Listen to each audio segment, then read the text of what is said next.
Mais Pascal Boniface nous fait la transition avec Thierry Breton, qui, je crois, est en ligne, pour poser la question, finalement, est-ce que Trump ne réveille pas l'Europe?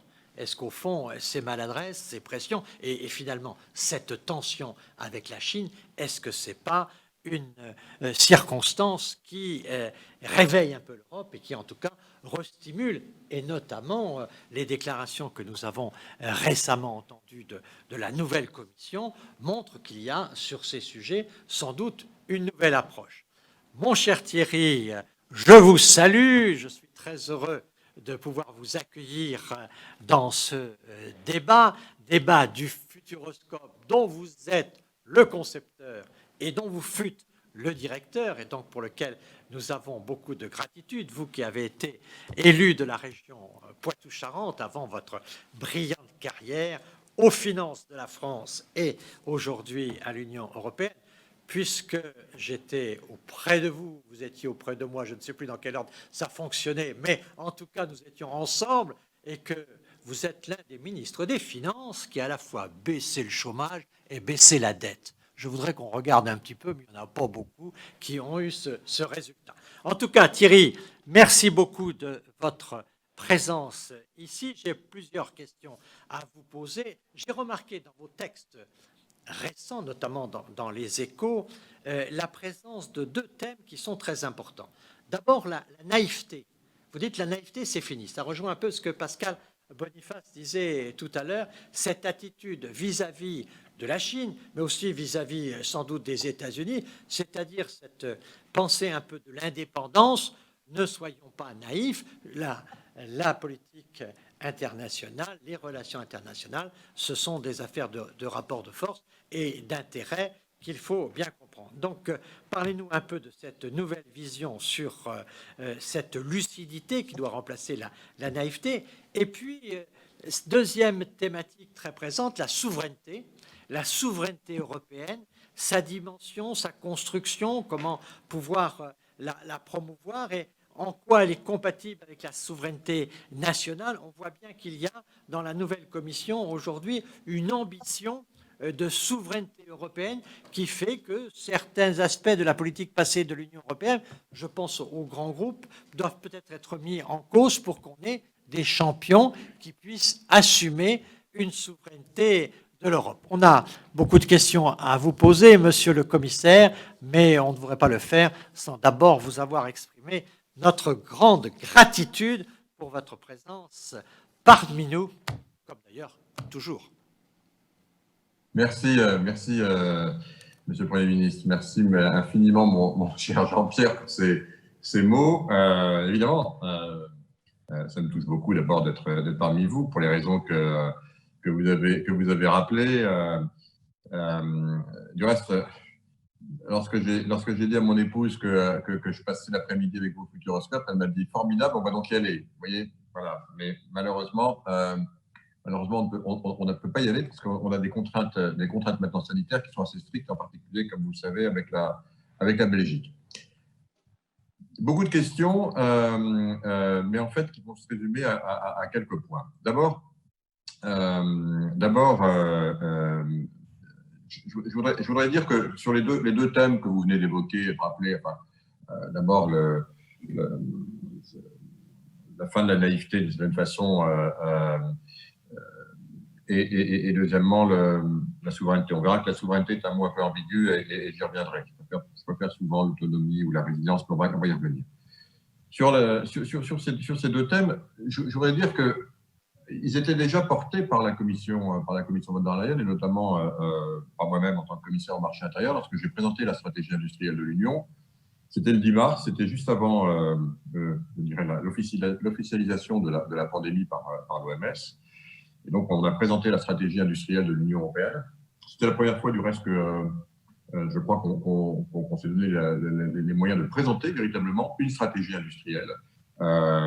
C'était jusqu'à présent un peu compliqué, et là, on a eu un consensus avec les États membres, avec le Parlement, pour pouvoir le faire. Et dans cette présentation, ceux qui m'ont suivi, si vous vous en souvenez, j'avais déjà insisté sur ces thèmes, qui étaient une plus grande autonomie, une plus grande résilience, qui était le fait effectivement qu'il fallait désormais de plus en plus utiliser un principe de simple en matière de relations internationales, qui est la réciprocité, que j'avais moi-même du reste pu constater à maints égards, y compris évidemment bien sûr avant que je sois commissaire, que ce principe de réciprocité, au fond, il était très mal appliqué, en particulier pratiquement pas, ou très faiblement avec nos amis chinois, qui s'étaient pourtant engagés à le faire. Et comme vous savez, Jean-Pierre, je connais parfaitement la Chine, j'ai développé beaucoup d'activités, mais c'est vrai que ce principe de réciprocité, disons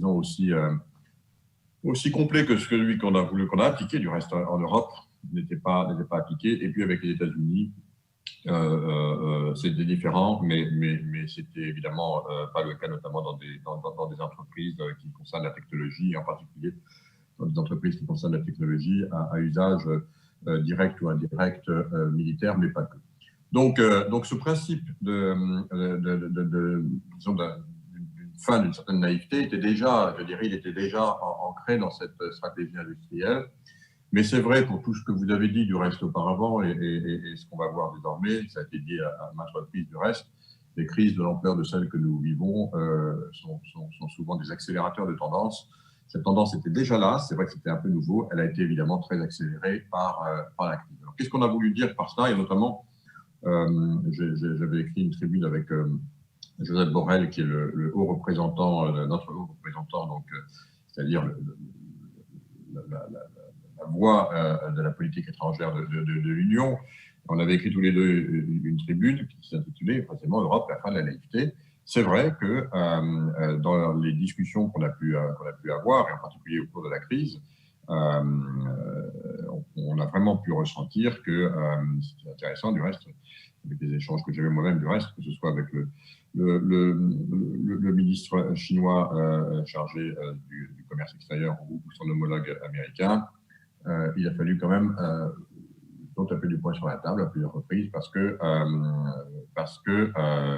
disons que les relations n'étaient pas équilibrées. Et vraiment, on a fait à ce moment-là prendre conscience à nos interlocuteurs que voilà, il y aurait désormais un avant et un après. C'est tellement vrai que avec ma collègue Margrethe Vestager, nous avons publié des nouvelles directions concernant précisément les aides d'État et les aides d'État dont peuvent bénéficier les entreprises qui souhaitent bénéficier du marché intérieur, dans le marché économique du monde, qui est un marché extrêmement attractif, bien entendu. C'est aussi ce que nous avons bâti au cours des 70 dernières années de plus fort avec nos valeurs, mais nous y reviendrons.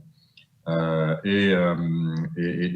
on a clairement indiqué désormais qu'on allait se doter d'outils extrêmement performants pour vérifier que les entreprises qui, bien entendu, veulent bénéficier d'un marché intérieur, et nous sommes un continent ouvert, je le dirais jamais assez, on continuera à l'être évidemment, mais avec ce principe de réciprocité, devront démontrer de façon très claire qu'elles ne disposent pas d'aide d'État qui pourrait fausser la concurrence avec l'entreprise européenne.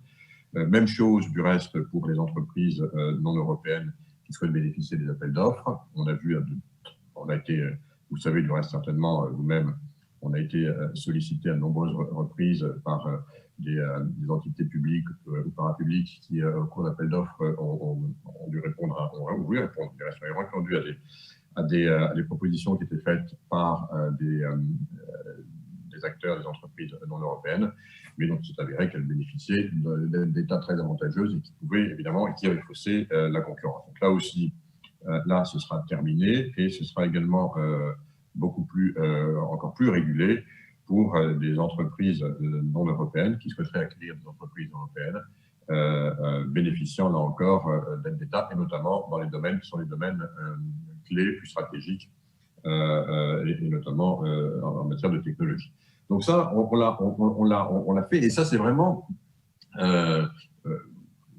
ma collègue Margrethe Vestager, comme vous savez, est chargée de la concurrence. Le fait que tous les deux on fasse ça, c'était un changement de paradigme extrêmement fort hein, pour la Commission.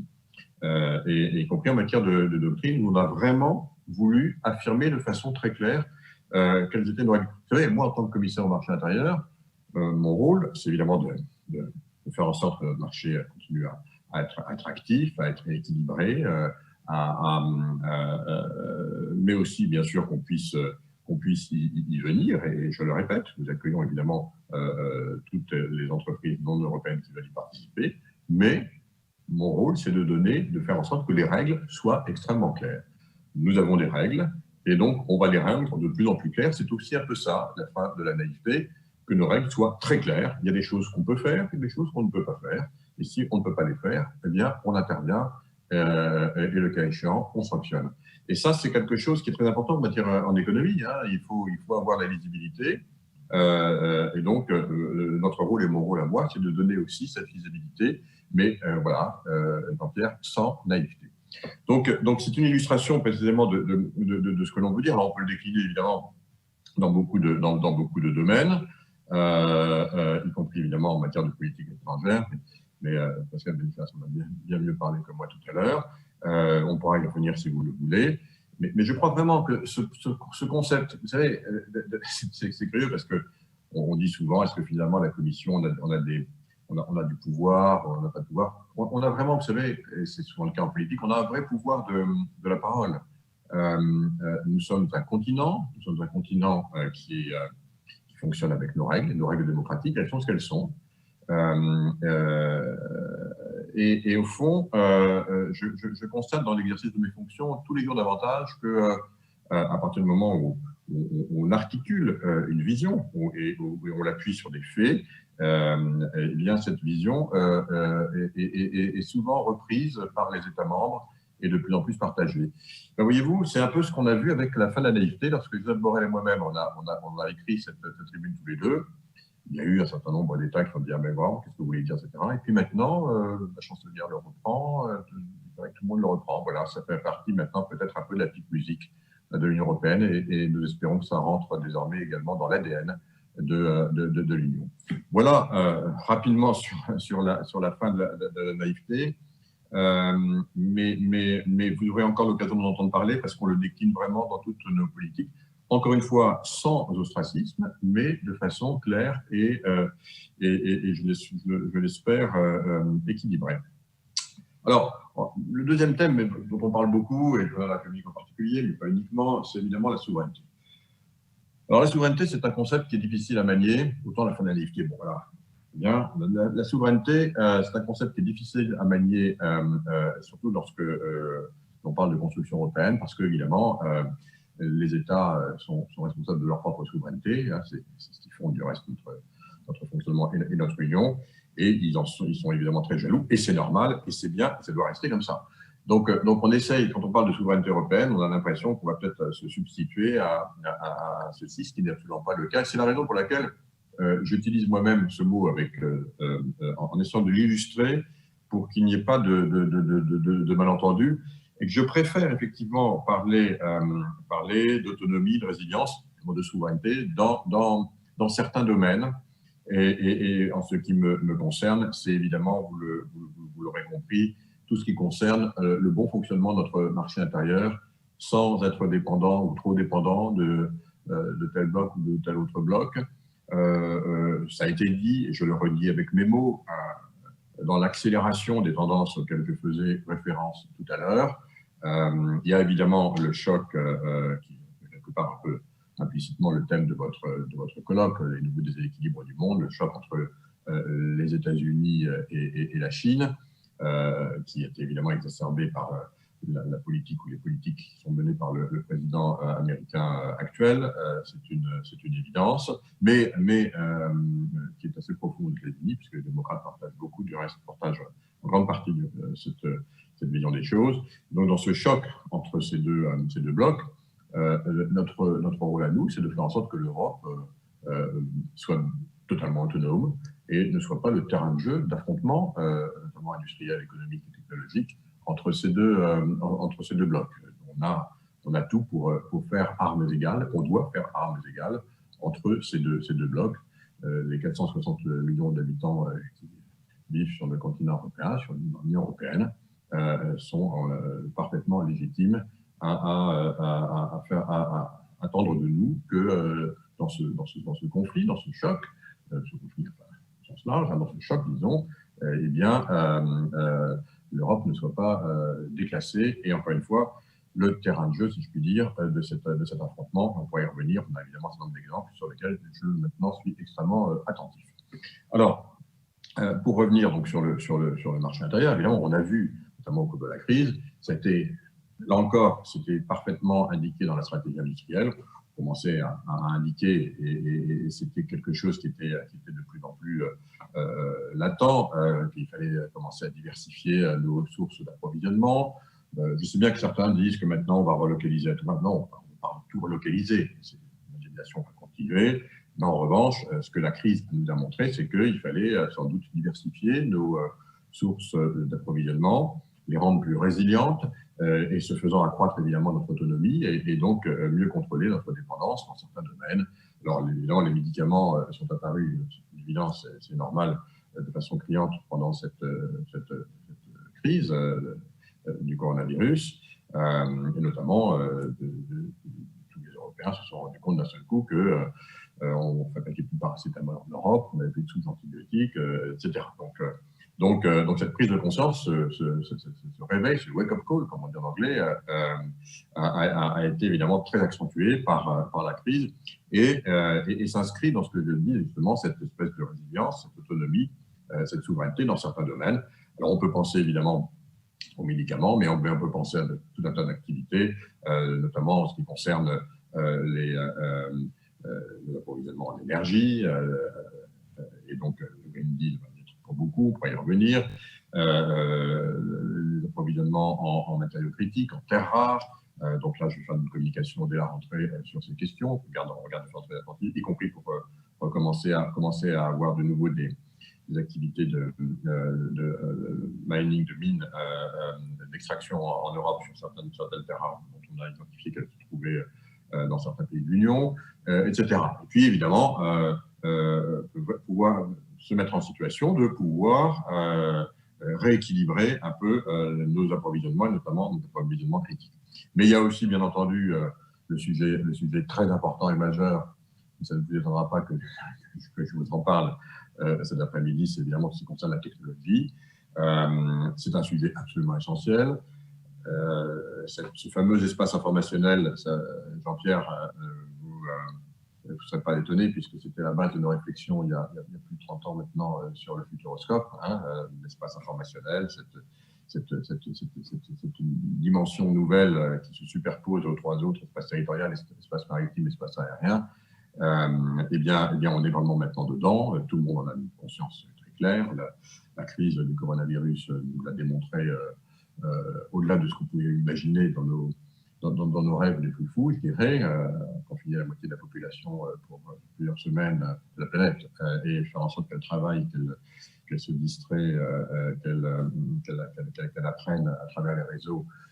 Évidemment, c'est un accélérateur extraordinaire. La réunion d'aujourd'hui nous démontre du reste, encore une fois, de cette fameuse société maintenant de plus en plus numérique, et donc cet espace informationnel, il est un espace extrêmement critique, au même titre que les trois autres espaces pour structurer l'activité humaine, l'espace territorial, il a fallu des siècles et des siècles pour l'organiser et le structurer.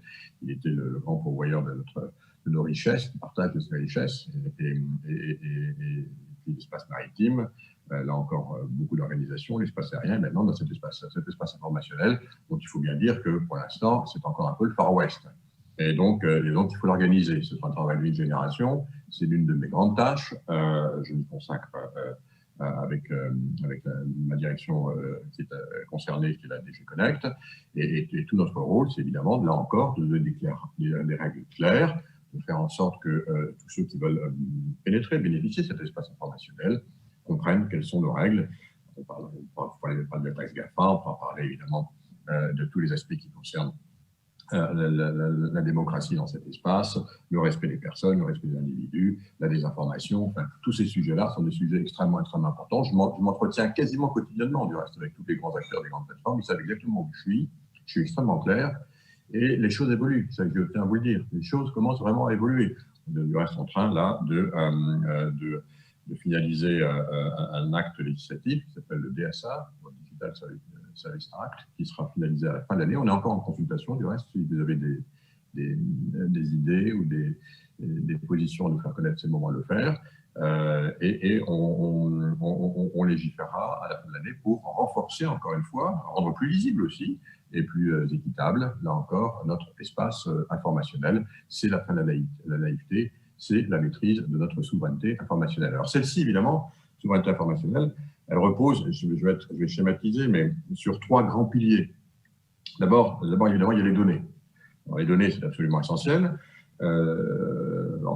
On s'est tous rendu compte que ces données, c'était essentiel lorsque on a découvert que nos données personnelles, finalement, avaient de la valeur. Elles avaient tellement de valeur qu'elles ont enrichi, souvent à notre insu, des grandes plateformes avec des capitalisations qui sont absolument gigantesques.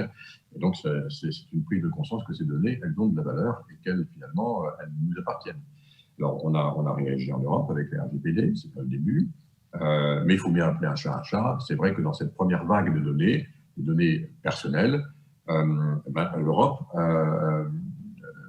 n'a pas aussi bien réagi, c'est là ce que je veux dire, que les États-Unis ou voire que la Chine. Et qu'est-ce qu'il y avait de différent aux États-Unis et en Chine sur ces fameuses données?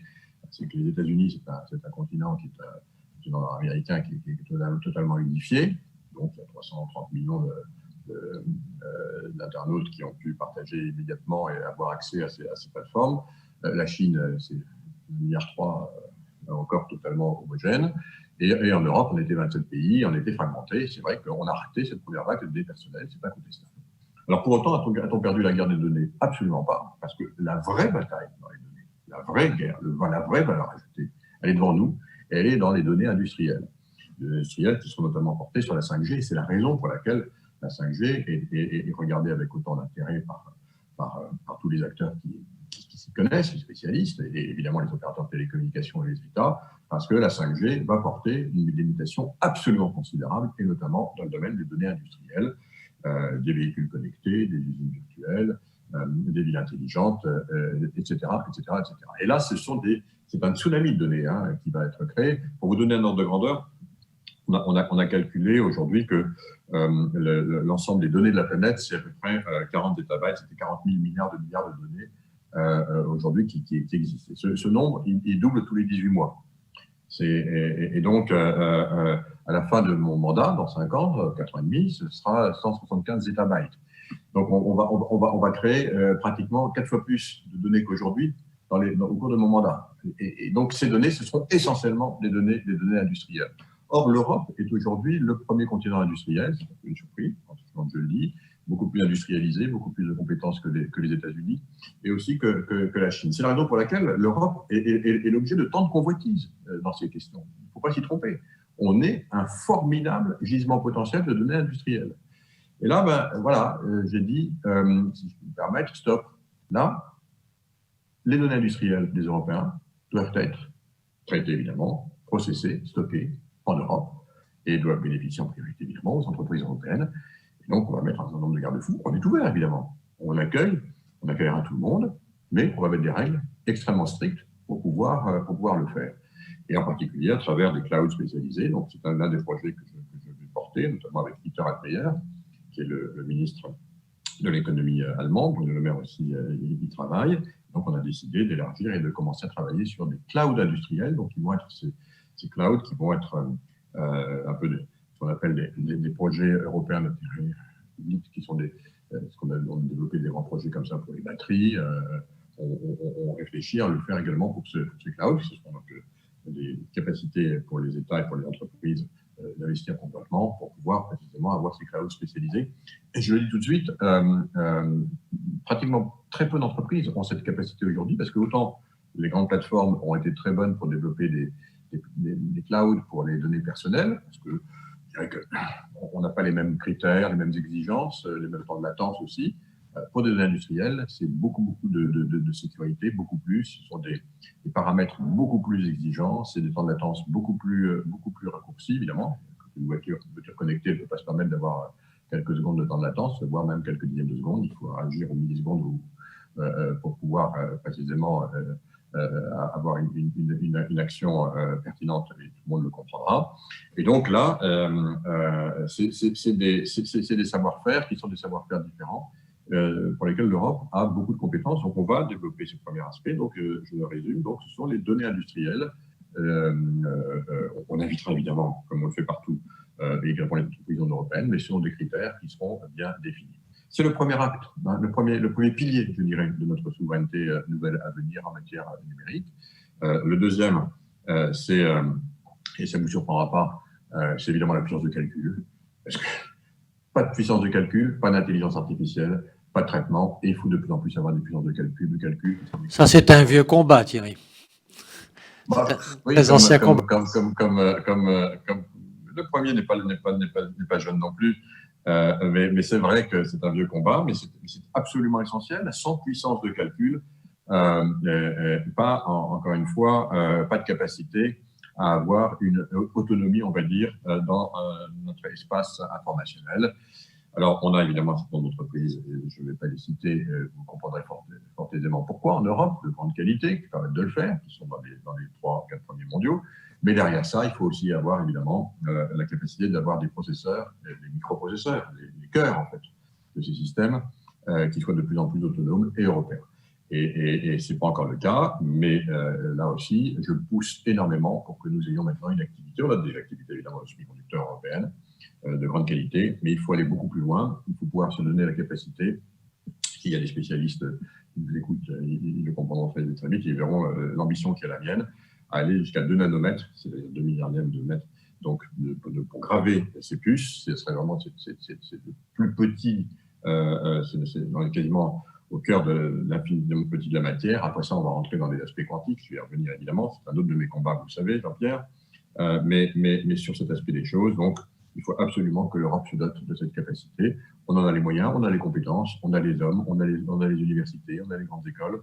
Et il faut avoir les moyens. Et donc, je me bats, évidemment, pour que, dans le cadre des plans de relance, nous puissions là aussi avoir une initiative européenne qui nous donne notre autonomie, y compris donc pour les supercalculateurs, pour les puissances de calcul, mais aussi pour ce qu'on appelle désormais le edge computing, c'est-à-dire les puissances de calcul qui vont être déportées dans les véhicules connectés. Il faudra quasiment des mini-supercalculateurs, donc il faut avoir des processeurs qui se parlent, mais c'est vrai aussi dans les usines virtuelles, c'est vrai aussi dans les hôpitaux que l'on mettra ou que l'on va équiper de ces structures. Il faut que tout ça puisse se parler et qu'on puisse traiter de plus en plus l'information là où elle est produite, là où elle est générée.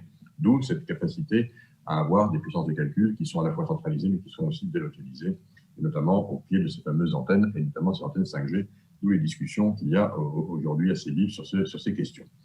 Et c'est le deuxième volet. Et puis le troisième, c'est la connectivité.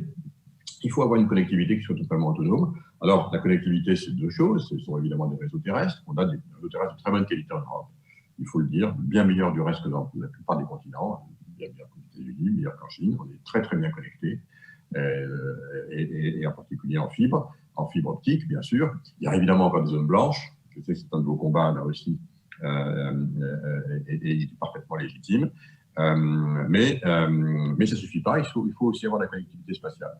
L'Europe est une puissance spatiale. L'Europe est la 2e puissance spatiale mondiale. C'est extrêmement important. Je vais le répéter en matière d'éléments de souveraineté, pour pouvoir évidemment, avec des positions de leadership mondial en ce qui concerne l'observation terrestre. C'est Copernicus, et on fournit beaucoup d'images du reste à tous les continents, les meilleurs au monde dans ce domaine. Et sur Galileo qui est notre système de positionnement de géolocalisation par satellite. Voilà, on appelle ça GPS américain. On est bien meilleur que le GPS, on est beaucoup plus précis. Et on travaille maintenant, j'ai décidé d'accélérer le lancement des satellites de nouvelle génération à 2024. On va travailler sur à peu près quelques centimètres de positionnement, ce qui sera très important, notamment pour les véhicules connectés, et de bien en avance du reste sur tout le monde, les Chinois bien entendu, mais aussi les Américains. Donc voilà, ça c'est les 2 piliers. Il faut un troisième qui est la connectivité. La connectivité, y compris par satellite, donc avec 2 volets. Une connectivité qui permette de faire du haut débit partout en Europe. Il y a encore trop de zones blanches en Europe. Je vous disais qu'on a des réseaux terrestres qui sont de qualité, mais il faut pouvoir vraiment avoir la possibilité de couvrir tout le continent. Et ça, il faut vraiment une connectivité et qui soit maîtrisée, comme Galileo est entièrement maîtrisé par nous, Copernicus aussi.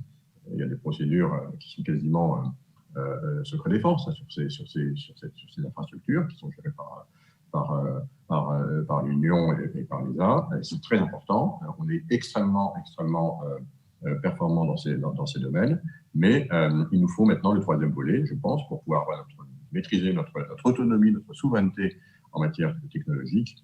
C'est évidemment cette connectivité avec le dernier volet, qui est évidemment la sécurité des réseaux et notamment du cryptage quantique. Alors, le cryptage quantique, on peut le faire sur des réseaux terrestres, sur des réseaux, mais aujourd'hui, c'est assez compliqué de le faire sur des réseaux satellitaires. On a toutes les compétences et il faut des satellites en orbite basse pour ça. Donc, c'est pour ça que je pousse aussi pour qu'on lance une constellation propre européenne, totalement autonome, donc de satellites en orbite basse. On a tout ce qu'il faut, on a les lanceurs, on a les fabricants de satellites. Et donc, on a maintenant, j'espère, l'argent avec le fameux plan de relance, parce qu'il faut mobiliser aussi pour ça. Chaque pays pouvant y participer et devant y participer, tout le monde y aurait intérêt. Et avec ces trois piliers, évidemment, on aura la capacité d'avoir des communications cryptées avec la cryptologie quantique, qui fonctionne sur le principe de l'intrication et qui, là encore, où on a toutes les compétences en Europe pour le faire. Donc voilà, données industrielles, puissance de calcul processeur, réseau et réseau sécurisé. Derrière tout ça, évidemment, il y a, si on parle de souveraineté, il faut aussi parler évidemment de tout ce qui concerne la cybersécurité. C'est absolument essentiel. Les attaques sont absolument de plus en plus importantes. On les a vues, du reste, on sait parfaitement d'où elles viennent. Du reste, elles viennent en gros des blocs dont vous parlez. Hein. On les identifie assez facilement, j'en dirai pas plus. Je ne parlerai pas de la Russie non plus aujourd'hui. Donc voilà, on sait très bien d'où elles viennent, on est très équipés. On est en train de travailler aussi là sur un bouclier cyber au niveau européen. On va faire des propositions assez fortes. On a les moyens et les budgets pour ça. Voilà, donc on se donne vraiment la capacité, je dirais, d'être un acteur qui est un acteur responsable, autonome, et qui parle d'égal à égal avec ses grands partenaires. Vous savez, beaucoup d'États membres me l'ont dit, la fameuse diplomatie du masque, tout le monde voit à quoi je fais référence, a fait ça a été une prise de conscience très forte, hein, et dans cette notion qu'il fallait aujourd'hui accroître son autonomie et ne pas dépendre. Ça ne veut pas dire, encore une fois, l'Europe acteur indispensable. L'Europe, oui, un acteur indispensable, mais un acteur différent. Nous sommes différents, évidemment, des États-Unis. Nous sommes différents de la Chine. Et nous avons des partenariats. Nous devons avoir ces partenariats très forts avec les uns et avec les autres. C'est une évidence. Mais voilà, de plus en plus, il faut le faire, se donner les moyens de le faire d'égal à égal. C'est un combat, bien sûr, mais cette prise de conscience, elle est là. Puis voyez-vous, je crois qu'on sait en gros ce qu'il y a à faire, et donc mon rôle, c'est de faire partager tout ça à tous mes interlocuteurs. Et au fond, lorsque l'on parle clair, sans aucune agressivité, et sur ce principe de réciprocité avec mes interlocuteurs américains que je connais bien et que je respecte, mes interlocuteurs chinois que je connais bien et que je respecte, ben, au fond, voilà, c'est comme avec les enfants, si je puis dire. On sait qu'on peut avancer jusqu'à un certain niveau, il y a un niveau où on doit s'arrêter. Pour ça, on se brûle. Ben, voilà, il faut que l'Europe se donne ses moyens. Et puis, je conclurai en disant qu'il y a quelque chose qui est aussi très spécifique à l'Europe et qui, je crois, est en train de devenir, c'est une réalité, mais peut-être une prise de conscience forte. C'est que nous sommes un continent démocratique, très démocratique. Moi, je n'ai pas peur de le dire, le premier continent démocratique de la planète. Je pèse mes mots. De plus en plus, quand on regarde ce qui se passe aujourd'hui sur la planète, beaucoup de gens qui me disent bah, finalement, on a de la chance de vivre en Europe. Parce que quand on regarde, y compris pour ceux qui ont énormément voyagé, comme moi, toute leur vie, bah, finalement, c'est quand même l'Europe qui offre le plus d'opportunités et de sécurité dans le monde incertain dans lequel nous vivons. Et pourquoi ça? Parce que nous avons le socle de valeurs le plus élaboré, le plus intransigeant. Nous sommes intransigeants sur l'état de droit, à la Commission, au Parlement européen, et chez les 27 aussi. Chez les 27 aussi, bien sûr, c'est un combat à l'état de droit. Bien sûr, il y en a certains qui sont en retard par rapport à d'autres. On est très vigilants, on est très attentifs et on donne les moyens qu'ils soient respectés, qu'ils progressent tous les jours. C'est un combat qui est mené avec détermination. Je ne suis pas sûr que dans les autres continents de la planète auxquels je fais référence, ce combat soit mené avec la même détermination. Et ça, c'est quelque chose qui est extrêmement, extrêmement fort, extrêmement important pour les 10, 20, 30 ans qui viennent.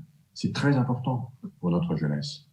J'allais presque dire que c'est, pour moi en tout cas, aussi important que le Green Deal, que l'objectif de ce continent carbone free, enfin sans carbone à 2050.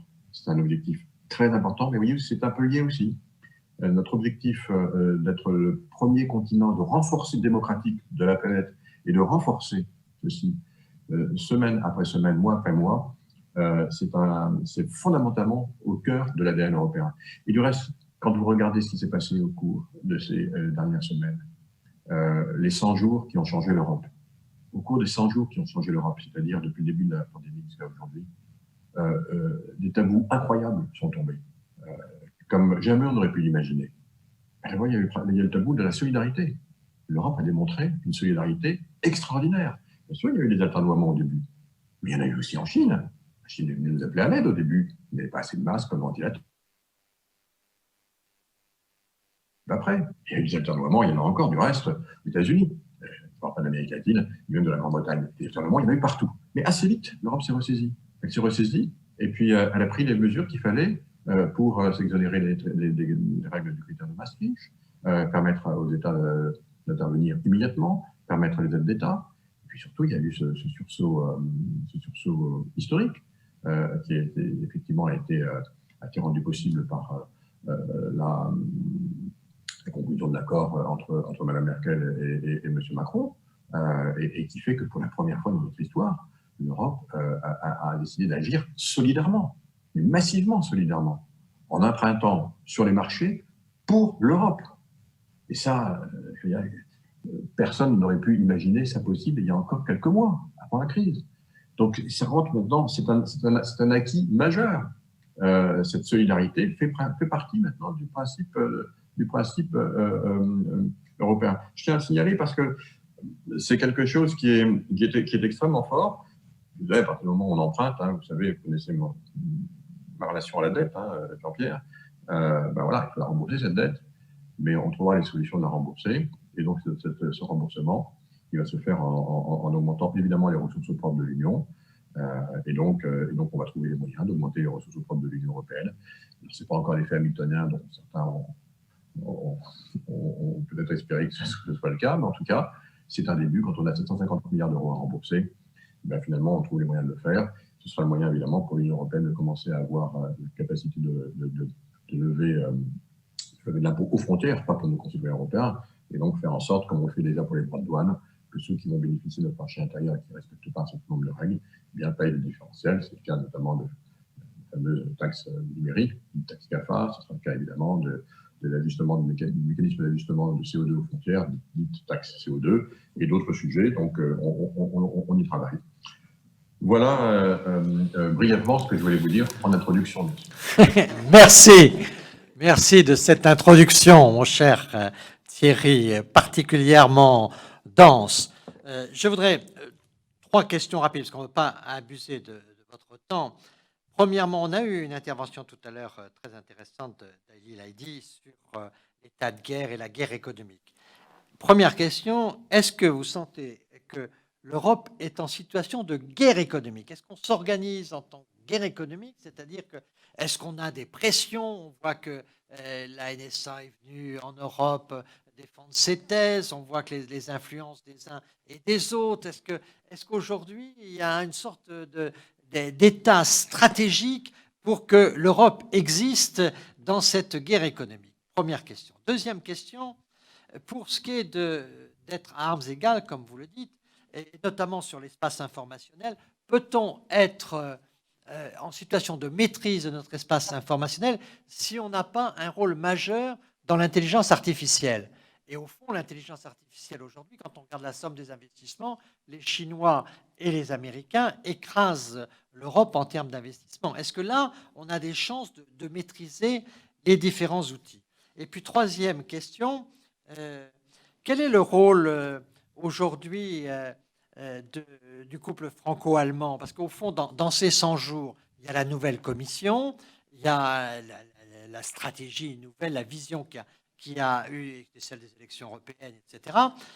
Mais on voit quand même que le couple franco-allemand assume un peu un rôle de moteur à nouveau. Et là, il y a une dynamique qui peut-être donner confiance, parce que quand on voit les difficultés que peut avoir l'Europe, y compris avec le Brexit, etc., on a quand même une force qui est une force renouvelée, qui porte l'espoir européen, aujourd'hui, qui se couple franco-allemand, qui est, au fond, l'un des acteurs de ces 100 jours qui ont changé l'Europe. Votre avis sur ces sujets, Thierry? Bon, alors, le premier, c'est guerre économique, etc. D'abord, je voudrais être très, très clair là-dessus.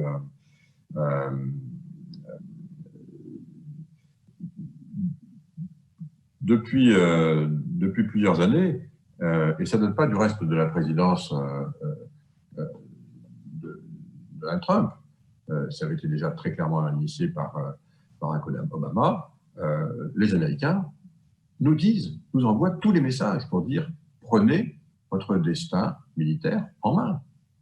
Ils nous envoient ces messages. Ça a commencé par Barack Obama. Alors, ce qui est vrai, c'est que certains ne voulaient pas l'entendre. En particulier, nos amis allemands ont eu un peu de mal à l'entendre au début. Bon, le président Trump a accéléré tout ça, y compris lorsqu'il demande aux uns et aux autres de dépenser plus de 2% de leur PIB pour les dépenses militaires, et je trouve que c'est absolument nécessaire.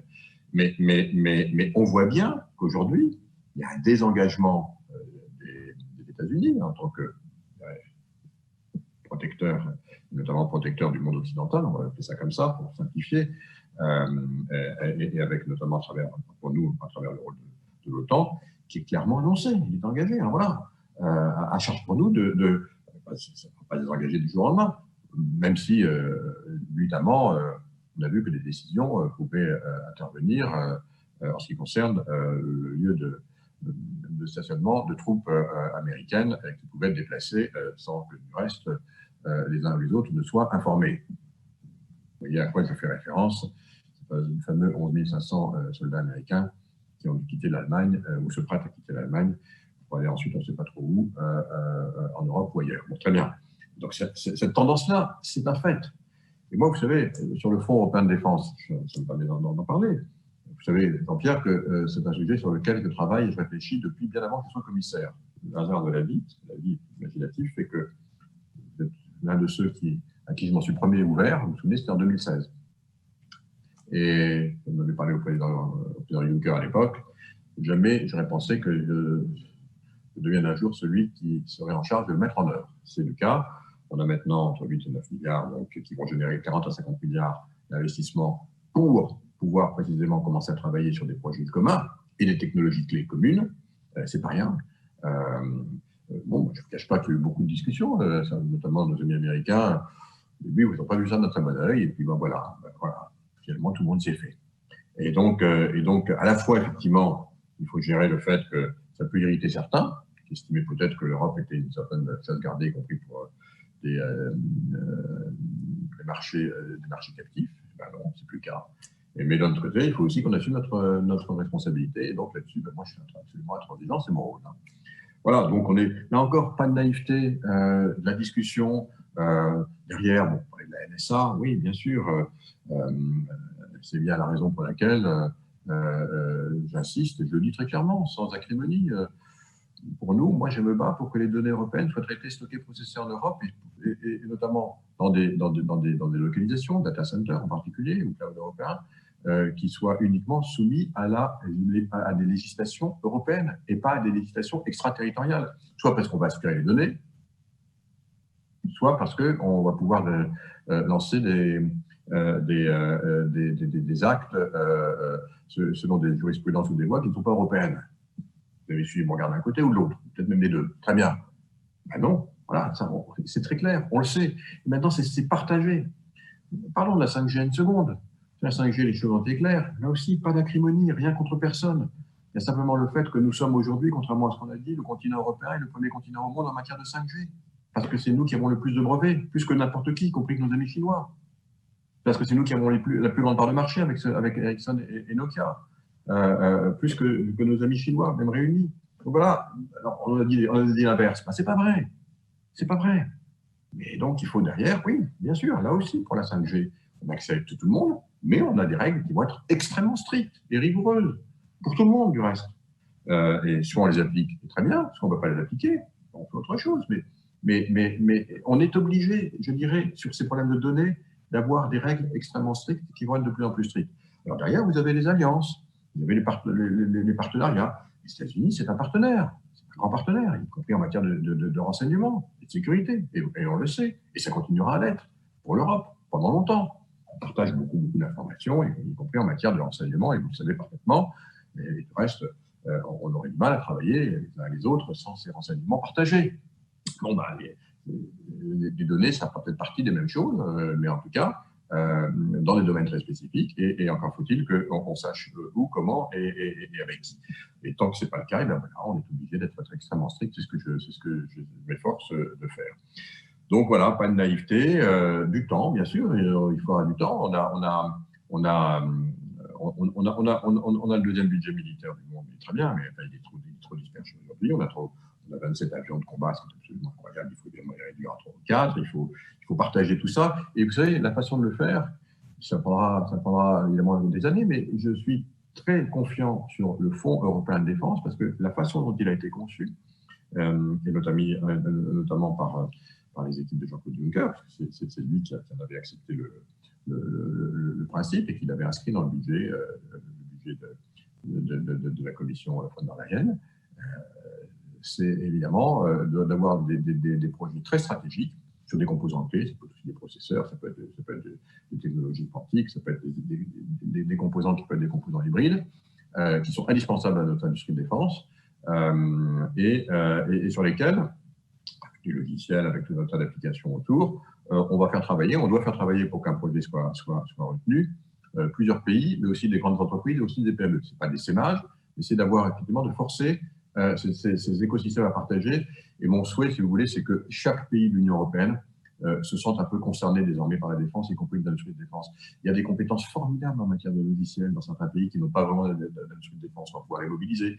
Je souhaite que sur chaque grand projet qu'on lance, eh bien, chaque pays puisse avoir une ou deux entreprises qui puissent y participer, de façon à ce que progressivement, les 27 aient le sentiment que la défense, c'est vraiment l'affaire de nous tous et pas quelque chose qu'on peut internaliser ou sous-traiter à d'autres.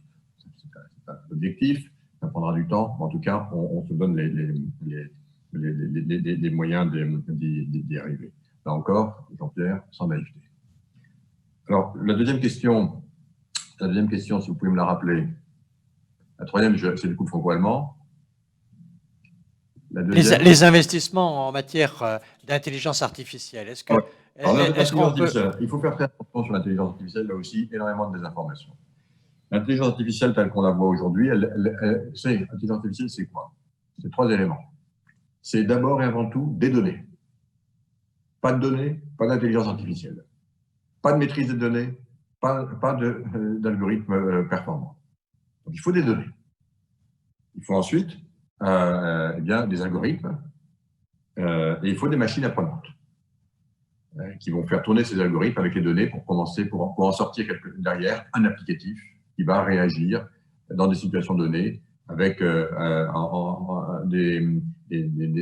réactions qu'il aura apprises et qu'il saura même anticiper. Voilà. C'est ces 3 éléments.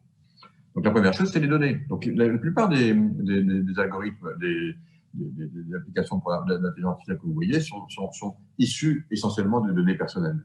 Mais la grande vague qui vient, ce sera évidemment pour les données industrielles. Et on en revient à ce qu'on dit tout à l'heure. Et c'est pour ça que lorsque on a voulu travailler sur le livre blanc d'intelligence artificielle, vous savez que l'Union européenne a présenté sur le livre blanc, l'une de mes premières actions, pardon, parlez de moi, mais ça a été de dire à la présidente Ursula von der Leyen, très bien, il faut qu'on commence par avoir une stratégie des données. Parce que si on n'a pas une stratégie des données, on aura une stratégie d'intelligence artificielle, ce sera très bien, on aura donc des guidelines, des lignes directrices pour tous ceux qui ont déjà pu utiliser des données c'est-à-dire notamment nos amis américains ou chinois, et puis qui viendront ensuite dire, ben voilà, on s'est mis aux normes européennes. Et donc, on n'aura pas de développement de politique industrielle en matière d'intelligence artificielle. Donc, commençons par avoir une stratégie de données claire, autonome et visible, et après, on décline évidemment une stratégie d'intelligence artificielle. C'est pas très compliqué comme stratégie, mais ça marche comme ça. C'était mon ancien métier, donc je sais exactement comment ça se passe. Et donc, voilà, on a défini maintenant une ligne extrêmement claire sur la stratégie des données dans cette nouvelle vague qui vient, ces fameux 130 zettabytes qui viennent, 130 000 milliards de données à venir dans les 4 ans qui viennent, essentiellement de nature industrielle, et ils vont être créés essentiellement en Europe. Et bien voilà, on va faire en sorte que ça bénéficie évidemment d'une activité européenne. Deuxièmement, sur les algorithmes, on peut prendre tous les algorithmes. Les algorithmes, on peut prendre des algorithmes qui fonctionnent bien, qui ont été développés par y compris des entreprises non européennes. Et moi, ce que je souhaite, c'est qu'elles soient entraînées sur des données européennes. Parce que si je m'en fais un algorithme médical qui ont été entraînés sur des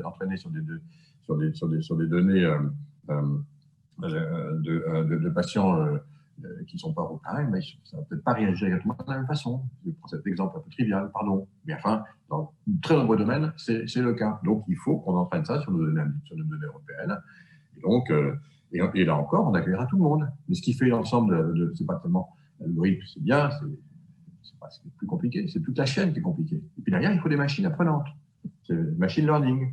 Et là, on en revient précisément à l'autonomie de nos systèmes et de nos systèmes de capacité de traitement de l'information qui vont tourner pendant des mois et des mois et des mois, entraîner des modèles pendant des mois et des mois et des mois. Et ça aussi, je souhaite que ça se passe sur le continent européen, pour toutes les raisons qu'on a évoquées tout à l'heure, y compris celle de sécurité et celle de garantie que les applicatifs qui sortiront sont conformes aussi à nos valeurs et aux droits européens. Voilà, donc la stratégie, elle est claire. On accueillera aussi ceux qui vont venir travailler avec nous, mais on va leur donner aussi des lignes directrices le plus clair possible.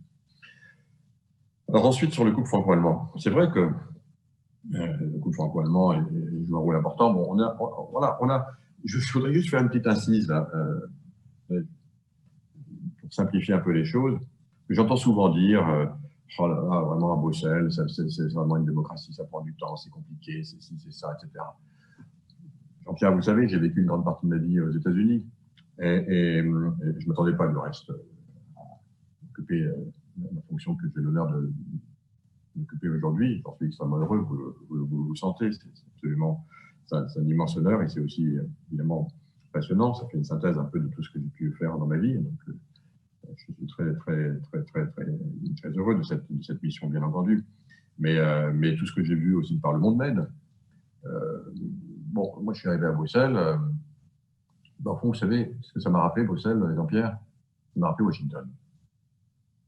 C'est un peu la même chose. Au fond, à Washington, vous avez l'exécutif avec la Maison-Blanche, et puis vous avez le Sénat, et puis vous avez la Chambre des représentants. Quand vous êtes à Washington, vous voyez qu'en permanence, l'exécutif, il a un pouvoir qui est un pouvoir qui n'est pas total, hein, on sait, même assez limité dans certains cas, pour le budget, etc., pour beaucoup de choses. Et puis derrière, on voit en permanence les secrétaires d'État, les ministres faire les navettes en permanence entre le Sénat, la Chambre, ça prend souvent des semaines, des mois, des années, y compris pour faire des budgets. C'est tellement vrai que je ne connais pas un autre pays au monde où les lenteurs, les lourdeurs du système démocratique font que par moment le budget d'État s'arrête et les fonctionnaires ne sont même plus payés. Ça s'appelle les États-Unis. C'est la démocratie américaine. Il y a le Sénat qui représente la Chambre des territoires. Chaque sénateur, chaque État a 2 représentants. Puis vous avez la Chambre qui représente le peuple. L'Union européenne, avec sa spécificité, bien entendu, c'est un peu la même chose. On est aussi une grande démocratie, une très grande démocratie. On a l'exécutif, bon, la Commission, très bien, qui répond évidemment et au Parlement et aussi à notre Sénat à nous. C'est quoi notre Sénat à nous? C'est la Chambre qui représente les territoires, les États. Voilà, c'est le Conseil européen. Une grande différence avec le Sénat américain, c'est que le Sénat américain, il y a 2 représentants par État et chez nous, il n'y en a qu'un. Bon, ça, voilà. Et voyez-vous, ça s'appelle le trilogue. Et moi, je passe même pas à faire la navette entre le Conseil et le Parlement, et le Conseil et le Parlement. Et puis après, on essaie de trouver un consensus. C'est un peu, voilà, ça fonctionne comme ça. Et c'est notre démocratie à nous. Et elle permet de maintenir évidemment la spécificité de ce que nous sommes, évidemment la souveraineté de nos États, etc. Mais enfin, c'est comme ça qu'on fonctionne. C'est une vraie démocratie. C'est une vraie démocratie. Et c'est dans le sens que je vous disais, on est en train de devenir vraiment clairement la première démocratie au monde. On va pouvoir l'améliorer. J'ai des idées. On a tous des idées pour l'améliorer, bien sûr. Mais il faut faire attention. Parce que cet équilibre, il existe.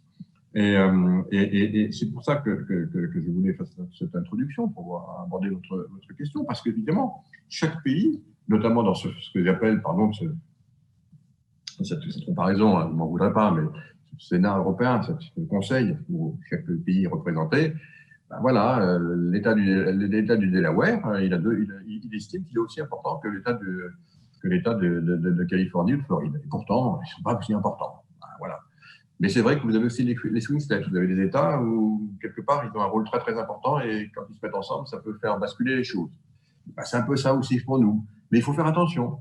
Il faut respecter, évidemment, la parole de chacun et donc faire en sorte que les grands pays ne donnent pas le sentiment de tout faire, même si, effectivement, il y a le poids des peuples qu'ils représentent par ailleurs.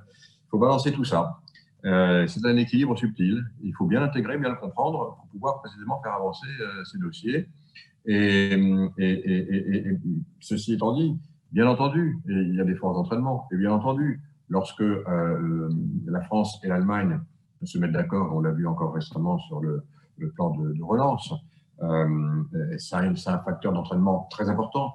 Vous verrez derrière que oui, il faut des nuits de discussion. Bon, nous, on n'a eu que des nuits, heureusement, quelques jours aux États-Unis pour le budget et pour leur plan de relance, il a fallu des semaines et des semaines. Le budget des mois et des mois. Bon, très bien, on est ce qu'on est, mais derrière, bien sûr qu'à partir du moment où la France et l'Allemagne ont une position commune, bah, ça, cette force d'entraînement, mais derrière, notre démocratie à nous, c'est de faire en sorte que tout le monde, à la fin, y adhère. Et c'est ces fameuses discussions qui durent plusieurs heures, voire plusieurs jours. Mais au fond, l'Europe a démontré qu'en quelques jours, là encore, elle a réussi, bien entendu, grâce à cette initiative franco-allemande, il faut le rappeler, mais elle a réussi à trouver un consensus à 27 sur un sujet qui n'était pas gagné d'avance. Alors oui, il faudra continuer, bien sûr, d'avoir cette capacité de force d'entraînement. Si on peut élargir, évidemment, ce petit club, ce duopole à 3, 4, 5, c'est bien entendu toujours meilleur dans notre démocratie européenne. C'est plus performant, c'est plus puissant. Mais oui, c'est vrai. Ce que je peux vous dire, c'est que de plus en plus, moi qui connais bien l'Allemagne depuis tellement longtemps, je vois de plus en plus des positions allemandes s'aligner un peu plus sur les positions françaises, y compris pour tout ce que nous avons dit en matière de souveraineté, d'autonomie, et puis le fait de cette prise de conscience que au fond, nous sommes seuls aujourd'hui entre les grands acteurs de notre planète, et nous avons tout pour être un acteur équivalent à ceux qui nous entourent, mais encore faut-il nous en donner les moyens. Cher Thierry, monsieur le commissaire, à vous écouter, on devient meilleur. On a le sentiment que, en effet, l'Europe, qui nous paraît quelquefois un peu fragile sur tel ou tel sujet, on sent qu'il y a des ressorts et que vous allez chercher les pépites d'énergie et de talent, y compris dans les plus hautes technologies, et que finalement, nous avons les atouts des meilleurs, à nous de pouvoir faire vivre ces talents. Nous avons aussi apprécié, et puis c'est bien de le rappeler quand même, que cette originalité au fond continentale qu'est la démocratie, eh bien elle est forte, elle est puissante, on y travaille, on y croit, et donc on n'abandonne pas cette base culturelle qui est très, très importante. On parlait tout du rapport franco-allemand, de la relation franco-allemande, c'est clair que quand on entend les Chinois et les Japonais parler, et quand ils parlent notamment du couple franco-allemand, on a donné le sentiment que dans notre histoire, nous avions la force de dépasser l'horreur et de surmonter vraiment un destin tragique. Et au fond, cet atout démocratique, il vient vraiment des profondeurs de notre histoire, avec des zones d'ombre, et c'est une force considérable qu'aujourd'hui de proposer un modèle que nous sommes capables de faire vivre. Enfin, je voudrais, mon cher Thierry, vous rassurer sur votre comparaison entre les États et le Sénat. L'espace informationnel du Futuroscope n'est pas un espace hostile au Sénat. Tout au long de votre carrière, ça ne vous a pas échappé. Merci beaucoup. Merci d'avoir éclairé notre réflexion. Merci de cette disponibilité. Et merci à tous ceux qui ont participé à cette discussion.